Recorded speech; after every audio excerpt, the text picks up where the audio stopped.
اعوذ باللہ من الشیطان الرجیم بسم اللہ الرحمن الرحیم یا ایہا الذین آمنوا لا تدخلوا بیوت النبی الا ان یؤذن لکم الی طعام غیر ناظرین اناہ ولکن اذا دعیتم فادخلوا فاذا طعمتم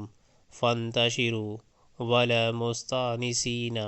لحدیث ان ذلکم کان یؤذی النبی فیستحیی منکم واللہ لا یستحیی من الحق وَإِذَا سَأَلْتُمُوهُنَّ مَتَاعًا فَاسْأَلُوهُنَّ مِنْ وَرَاءِ حِجَابٍ ذَلِكُمْ أَطْهَرُ لِقُلُوبِكُمْ وَقُلُوبِهِنَّ وَمَا كَانَ لَكُمْ أَنْ تُؤْذُوا رَسُولَ اللَّهِ وَلَا أَنْ تَنكِحُوا أَزْوَاجَهُ مِنْ بَعْدِهِ أَبَدًا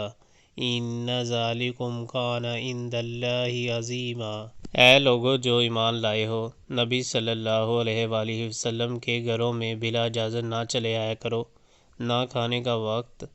تاکتے رہو۔ ہاں اگر تمہیں کھانے پر بلایا جائے تو ضرور آؤ، مگر جب کھانا کھا لو تو منتشر ہو جاؤ، باتیں کرنے میں نہ لگے رہو۔ تمہاری یہ حرکتیں نبی صلی اللہ علیہ وآلہ وسلم کو تکلیف دیتی ہیں، مگر وہ شرم کی وجہ سے کچھ نہیں کہتے اور اللہ حق بات کہنے میں نہیں شرماتا۔ نبی صلی اللہ علیہ وآلہ وسلم کی بیویوں سے اگر تمہیں کچھ مانگنا ہو تو پردے کے پیچھے سے مانگا کرو، یہ تمہارے اور ان کے دلوں کی پاکیزگی کے لیے زیادہ مناسب طریقہ ہے۔ تمہارے لیے یہ ہرگز جائز نہیں کہ اللہ کے رسول صلی اللہ علیہ وآلہ وسلم کو تکلیف دو،